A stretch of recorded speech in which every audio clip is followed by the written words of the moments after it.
Page 51, the return. 6/8 time. It's got repeat signs and a reverse repeat sign. You got eighth notes all over, but it's okay because it's 6/8 time. And eighth note gets count. And there's 6 of them in a measure, so it's all fine. We'll take it slow and easy.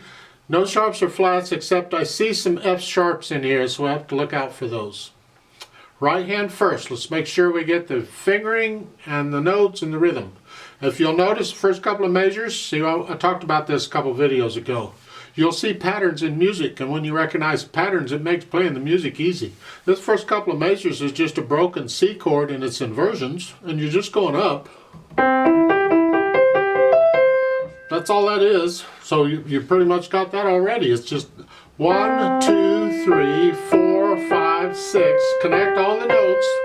4, 5, 6. Lift up on 6. It's a rest. And then the chords. I do a 4, 5 here. But you can if you want. I just don't like doing that. To me, the chord is this. That's the whole chord. We're just not using the B. The B's in the left hand. And I would finger that with a D myself. If you were my student in front of me and you were able to, I would tell you to do that. It kind of depends on whether you're able to or not. I don't know how much you're struggling to get through this. And then that's on the second line, that's a good fingering on that chord. 1, 2, 4. That's good. You lift up and you do it again. Down 1, 3. Now I don't agree with this. I think that just makes it hard. I don't like doing that. Bigger hands. If you have bigger hands, it's a bit of a problem. If you have little hands, it doesn't matter.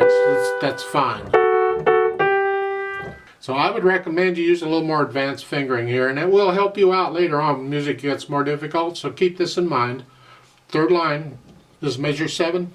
Rather than 1, 3, I'm going to do a 1, 4.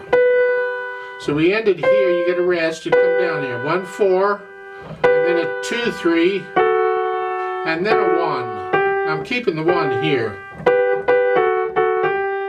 It feels a little weird at first, but again, this fingering will come in real handy in a lot of places later on, so I would encourage you to use it here if you can. Then going on, after the reverse repeat sign, again, we're here, we're back to this chord again. Just like we had in the last measure, the first line you hear, we're here, now it's a broken chord. So it's like a 7th chord, huh? Doesn't look like it because you're only getting 3 notes at a time, but when you take all 6 of those notes together, it really is. And then the next line, when it comes in, it's 1, 2, 3. I do 1, 2, 4 because again, that's the chord. And I would stay here. Even in the second measure, I would still use 4th finger on the D. Some teachers teach, like this book does, to use 3rd on this. But I was taught to use this, and that's what I teach, so that's what I do, the 4th finger. If the notes are a 1/3 apart, an interval of a 1/3 or less, and 5th, then I use 4th finger, not 3rd. If it's a 4th, interval of a 4th, then I use 3rd finger. But if it's a 3rd, I use 4th finger. It's kind of just a standard fingering that I was taught in college, so that's what I do. And then at the end of the line, you come down here. And then at the last line, it's that C chord. Here. Left hand, starting here, and at the end of the line you come up here. Then down here again. 3rd line, you're up here. D. Thumb again. This is weird. You may have to practice that, but that's it. Use the thumb on all of those. Oh goody. 4th line down, that's an F. And again, they tell you here to use 4th. I've been telling you to use 4th in the right hand all along. Now they tell you to do that because otherwise you'd want to use 3rd. No, it's 4. And it also in the right hand is 4. Then G, and then then do it again. You did know that note was an F, right? The first note in the fourth line. See, because the C is one ledger line, and E is two ledger lines, and that's right above the second ledger line, so it's an F. Memorize that note if you don't know it. Just know it's an F. Put the hands together. Here's. Now, this note comes up when you play the G. It's only a quarter note. Right there.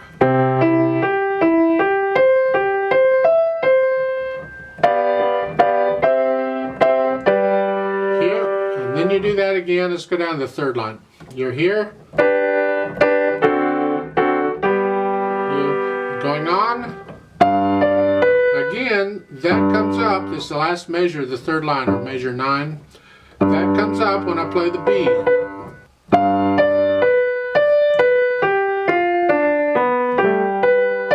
Again, I gotta lift up the left hand on that note, but I need to move, so it's okay.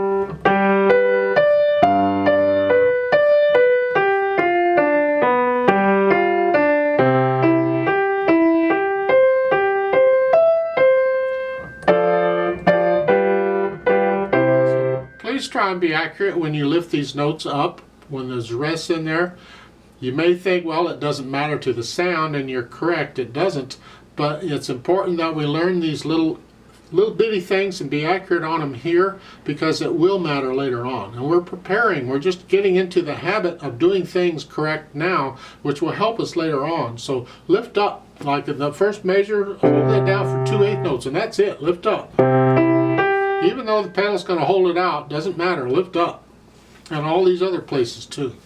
Then you can add the articulation. There isn't much of any articulation except the slurs, so just connect them. I would say pretty much play it as legato as you can throughout, except for, of course, for the rest. So it's here. Connect all that together, and this is legato as you can. But do the best you can. And then starting with the last measure of the third line, or measure 9. Now, according to the slurs, I disagree with that. I would connect all of this together. To me, all of that is one sentence. I would connect all that together. So, and then you lift up. And again, I would connect all this together. To me, all of that belongs together. So from this measure 10, connect that. Connect it all together. Then at the end of that line, our measure 12. Again, you're here, and connect this to this. So don't lift up. No, connect it. It leads into it, connect it. So it's all fairly legato there. So starting again at measure 9, it's here.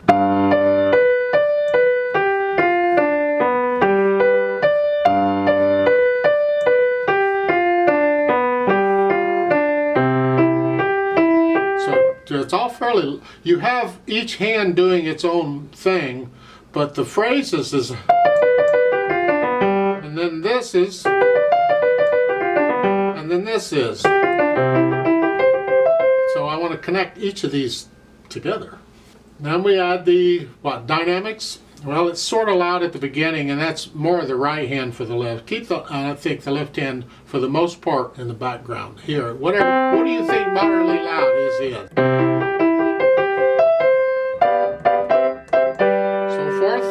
Then you get down to measure 9 after the reverse repeat sign. You go up a little bit to loud here.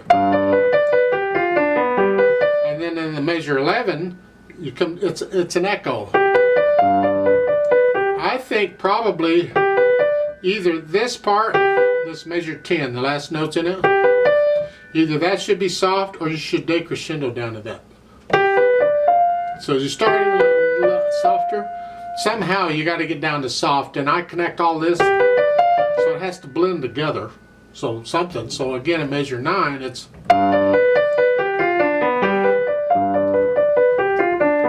the end of that line on measure 12, back up to moderately loud. Get to know it, and you can feel, because you can get a little louder and softer too. Okay. Those dynamics given are just a general guideline of what should happen. Then the speed. Well, vivace is really fast. Vivace is faster than allegro. It's not as fast as there's faster ones than this, but vivace is fast. So and they want to feel it in 2. Well, it's going to be in a fast 2 then. See, a lot of times 6/8 time is felt in 2. So it's 1, 2, but it's fast 2, 1, 2. You have to play it accurately and under control. So it's got to be your vivace, not mine. So it's something to shoot for. As you continue to go through the book and you continue to get better, you will be able to go faster. And that's where you come back to these pieces and play them again, and you'll find that you play them faster and have more fun with them.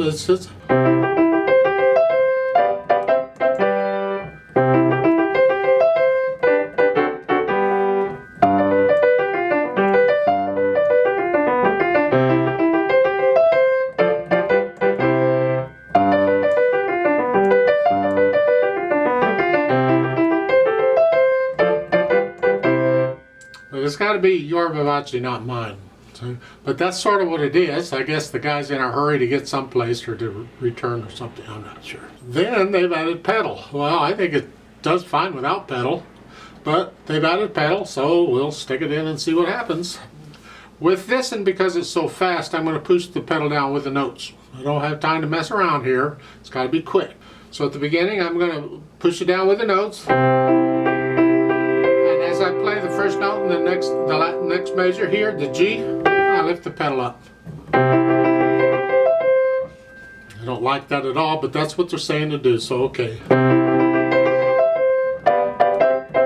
Again. Now there's no pedal here until you get down to the bottom line on this again. And that's really all they're doing, the pedal. I guess they want to build up and then come down. Whatever. So to put it in and see what happens. See if you like it. The pedaling is a suggestion. So you can alter it, I guess, after you learn to play it the way it's written. Then you have to decide what you like to hear.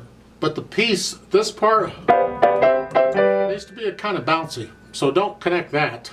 So you have this contrast between this connected stuff and this stuff. There's a contrast there, and we want to maintain that, so don't pedal that part. I like to play this with you very slowly to double check the notes and the rhythms. Not going to do the dynamics. So I'll give us 6 counts. Let's just play it together. I will do the repeat though.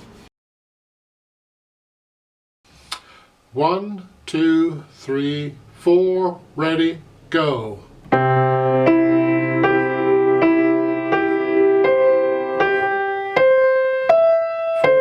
5, 6, 2, 1, 2, 3, 4, 5, rest.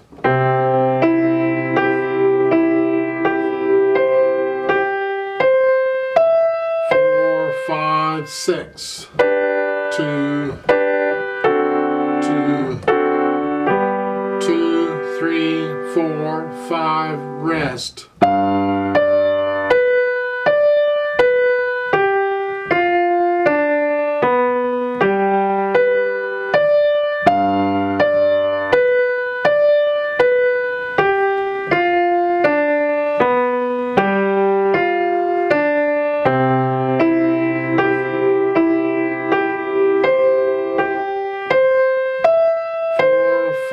6, 2, 1,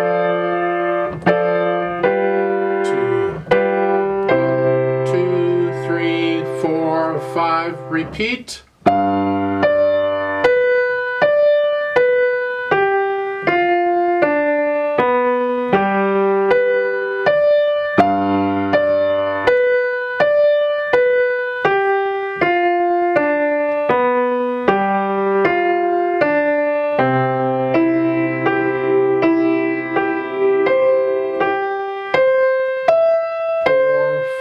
6, 2, 1, 2,